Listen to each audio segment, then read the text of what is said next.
on your face when you're moving from place to place. Good morning, good morning, morning, good morning, morning. Women's Ministry Department has been a very vibrant department. V, Vest, I, Inspiration, P, Pampers, and Moms, the name of the beautiful mothers that we serve. Wipes, clothing and shoes have been distributed. To finance this initiative, God allowed Good Samaritan donors to sit in our pews and own businesses to contribute. We were able to maintain assistance to approximately 100 mothers for over 2 years.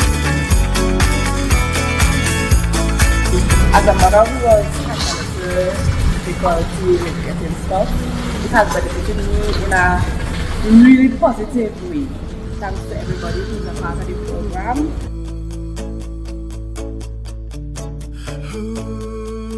Walkers, car seats, playmats, and prams have been given.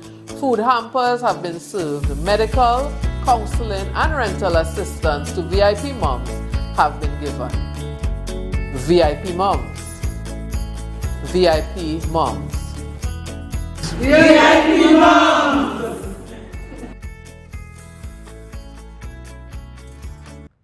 Good morning, viewers. Yes, and welcome back to the Tobago Updates morning show, coming to you here live from the Port Ball in Scarborough, Tobago. I am Julien Skeete, and certainly the video that we just had an opportunity to look at goes straight into our segment this morning, the VIP Moms Initiative. And we have on set here with us none other than Jamilla Nichols, Director of Education for the Seventh-day Adventist. Good morning to you and welcome. Good morning. And Thank you. And it seems like a natural progression. Years ago when I met Jamilla, it was then as principal of Harmon, and certainly continuing for that dedication and passion in the field of education. And I want us to firstly touch on, tell me a little bit about this initiative. I'm watching the video, and as someone naturally involved in voluntary work, you know, it touches you in a place where you kind of looking and seeking out. But give us a little more specifics in terms of when this would have been started, and what was the motivation and the inspiration and that trigger to make things happen. Okay, good morning, viewers. Well, I am, beside the Education Director, I'm the Women's Ministry Director of the Tobago Conference. So the initiative started from that portfolio. I remember the COVID years, 2020, probably around October. I had the experience. Now, I don't have children of my own, so it was appalling and it was surprising to me when I saw a mother who was not able to, didn't have Pampers for her baby. And then I saw her cutting a onesie to make a vest. And I was like, it was just so strange. It was startling. And right there and then, the idea of VIP moms came into my mind. I'm telling you, the V, the I, the P, all of that came together. And it's really an acronym. It's V for vest. Because, I mean, even if children don't have clothes, once a baby has vests and Pampers, they're good to go. I, for inspiration, we decided to do leaflets to help mothers know how to feed their babies, inspirations from the Bible, that kind of thing. P for Pampers. And then the moms, the persons who we're servicing, single, unemployed mothers. Because, of course, within the COVID-19 period, we had a lot of challenges with people and losing their job and that kind of thing.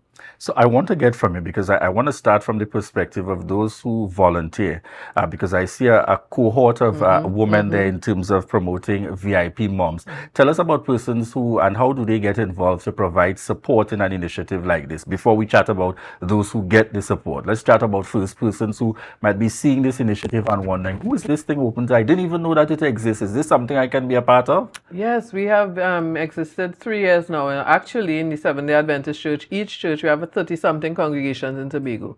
And each church has a person who is delegated for women's ministry to deal with the issues of women. From that group, we have a cohort of persons who make up the committee. So we have a CEO, we have the full works. And this is a group that puts everything together, plans the distribution and so on. The contributors, however, over the years, we have had over 60 contributors, persons who have businesses. I wouldn't call their names now, but I'm saying that where we get the Pampers from, that person, that company lowers the prices for us, where we get the vests from, that come very popular places in Tobago. And there are persons every month, business places, who put 1,000, 2,000 to the initiative. We have a lot of persons, personal persons. The church itself gives because offerings are collected for it. But you have persons who have just committed 3 years straight every month to the program. I'm telling you, at this program, between 14,000 and 18,000 every month is spent. I didn't even realize Pampers was so expensive, as I told you. I wasn't involved in it. But I realized why some mothers can't even afford it. You know? Most definitely. And as you speak to that, I want you to connect us with the fact in terms of the persons that actually get support. How do you go about identifying these mothers and these families needing that kind of support here in Tobago? Okay, so in thinking about who are the persons to help, it started with throwing out the ideas to the churches. We have a very good link. We have men's ministry, so everybody knew about it. And persons started sending names, possible names. Once they send the name, I would send to the person a Google form where they will give information, whether they're working, what's their salary range if they're working, how many children they have, what is the size of the pamper, what is the type of wipes, is it scented, unscented, the full works. So when I get that data and I look at the person and work out that the person really needs help, then we add the person's name to the group. What we also do is that within the last 3 years, because I try to have the persons that we service, is really the baby is the first focus. So that the mother gets a lot of other things outside of the baby, but they enter the program because of the baby. So we would have serviced about 90 mothers in the first instance. Now we have a new cohort of mothers, and that's 80-something mothers. So the persons, once unemployed is a general thing, and single mom, we have single dads whose names were sent also. So it's not only, it's not only about the women, but it's about persons who are struggling to take care of their babies. So how does this work? If I know someone within the community that may meet that basic criteria, I provide the information, or is it that the individuals who are the volunteers in the respective churches are required to now try to identify persons in the community? How does it work in terms of getting the information? Identified. We have mothers from Charlottesville come right down. So once somebody sends the information to me, the person's name, where they live, etc., we start the process with the person directly. The arrangement is not really made with the person who sends the name, but it's the person who has the need. So they could give the information directly. And so there are mothers who have 5 children. Sometimes they have 2 who are in Pampers and that kind of thing. So we gauge the Pampers. We have to send out every month to indicate what size. Because I'm telling you, I'm learning so much from this because babies change sizes so easily. So we make sure we have all that data, gather everything. And then when we set to do a distribution, we have a group with them, so they are constantly contacted. And we don't only give them strollers and playpen, anything that they need for the babies. But we also send out every day, we send out inspiration, devotionals. That's the next area I want to chat on, because I mean, the Jamilla that I know seeks Ministry. to look at that Ministry. holistic individual. Yeah. How does this program also speak to, beyond just helping to meet that need, helping to really build and to inspire persons to really go on and to be strong, you know what I mean, and continue to trust and believe? Tell us a little bit about that. Well, you know me very well. That will never be, that has to be a part of the whole experience. We have a couple things. When we started with the mothers, we had a launch at Gulf City Mall. And from there, we were able to recognize the mothers whose babies were never offered up to God.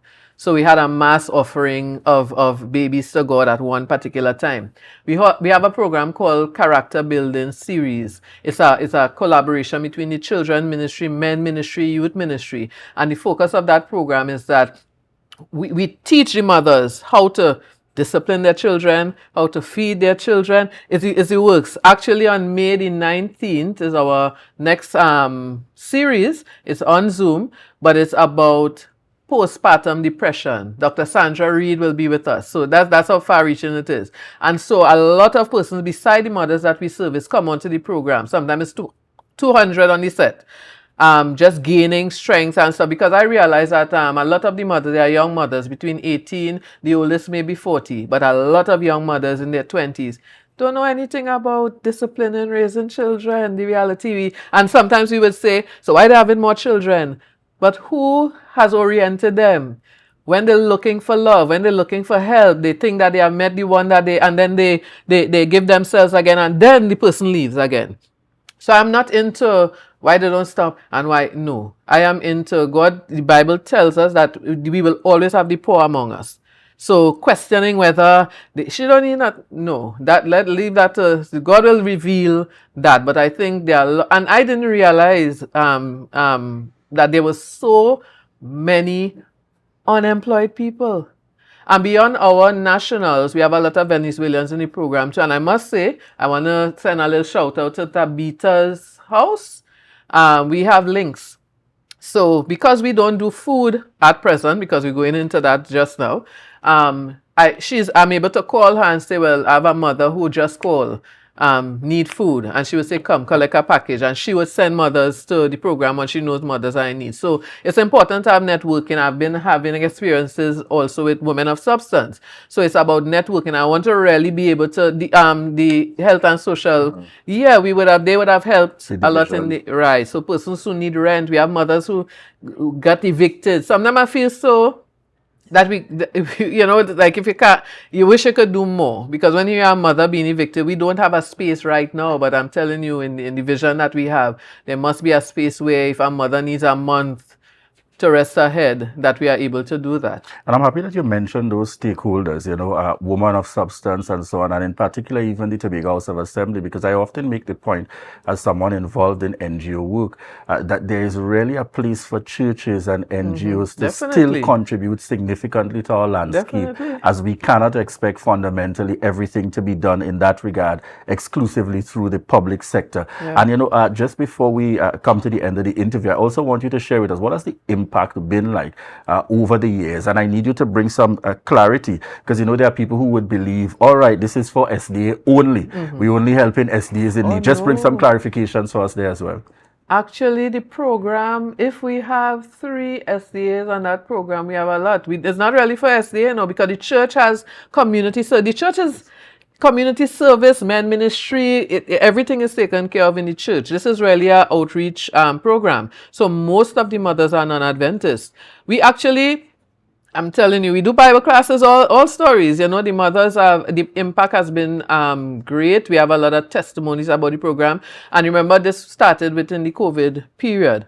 So even the experience of these mothers not having somebody to turn to, we are seen like their mother. Sometimes they call mom, yes. That kind of thing. So it is really, I see the need. Our education system may not be doing enough, but I see the need to train. If a young mother who has lost her mother, who wasn't trained well by her mother or father or whatever, where would she get the training from? If she had to drop out of school to have a baby. So there must be a space where some kind of training, and when somebody feel empowered, they are empowered to do better. I have VIP mothers who are in my math class. I teach math, and there are persons who are doing math. So it's far-reaching. It's not just about Pampers. Certainly, indeed. Looking at that holistic, and if you know Jamilla Nichols, any at all, you know most certainly that this is part of her foundation and who she is as a person living every day. She'll meet you along the way and checking in to see how you're doing. Just before we close, what would be those parting words you'd want to share with persons looking on there, now hearing about this program for the first time and recognizing, hey, I have an opportunity to be a part as part of the church's continued outreach work in communities. Okay. What would be your closing message to them, and contact information for persons wanting to reach out to VIP moms? I would say that there are a lot of persons that are skeptical sometimes about persons receiving funds to do assistance. But in our church system, funds don't even come to me. It has to pass through the Tobago conference, and if something has to be purchased, it's a full work. So it's not something that, about me or a person receiving funds, but it's about ensuring that you have transparency. But I'm saying to anyone who wants to help, it is the best program that you could put your assistance to. We have a lot of contributors, but definitely we need more. Sometimes we go to 0 cents in the account, but every single time we are ready to do our distribution, God sends a good Samaritan. So I'm not worried about the good Samaritans online who will join us, but I'm saying it will be worth the while. You can call the number 729-9964. 729-9964. And the information about how you could contribute if you need to do so online will be on the screen soon. And also, if you want to come directly to the Tobago Conference of Seventh-day Adventists at the Bad Hill Plymouth Road, you can also visit the office at the Treasury Department. So come on board. I'm telling you, it is such an experience to work with these mothers. It really teaches you about life. Sometimes we're in a cocoon, but there are real needs out there. All right. Thank you very much again, Jamilla Nichols, for joining us here on set this morning. Excellent initiative, and kudos and congratulations going out there. Most certainly continuing to make that essential contribution within our society. Yes, folks, here it is, another initiative and another opportunity to continue to help those in need within our society. And it just reminds me of some of the basic philosophies which I'm always guided by. When we are blessed and we have a little more than we need, most certainly we should always take on that responsibility to give a little, to help someone else. Give a little. You may be surprised. What may appear to be a little to you may go a very long way to someone who is in need. Because fundamentally, folks, as we go along this pathway in life, we're always going to need someone at some point. So in times where we are, we are indeed blessed, let's remember to be a blessing to others as well. We want to say thank you so much, viewers, for continuing to connect with us here on the Tobago Updates morning show. At this point, we're going to be heading on out with the video once again. For those of you joining into the interview late, we're going to be heading on into the video and then over to Tobago Notes, followed by GMT. Bye-bye for now.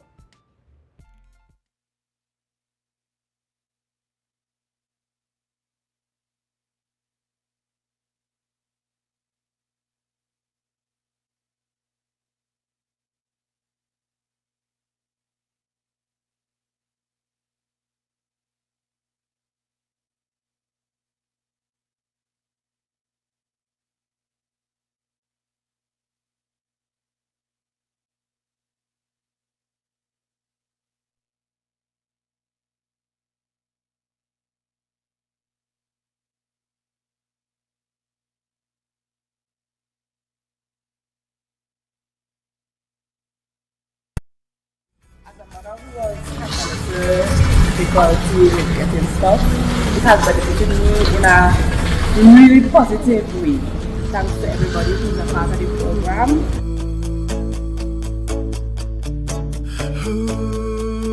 Walkers, car seats, playmats, and prams have been given. Food hampers have been served. Medical, counseling, and rental assistance to VIP moms have been given. VIP moms. VIP moms. VIP moms.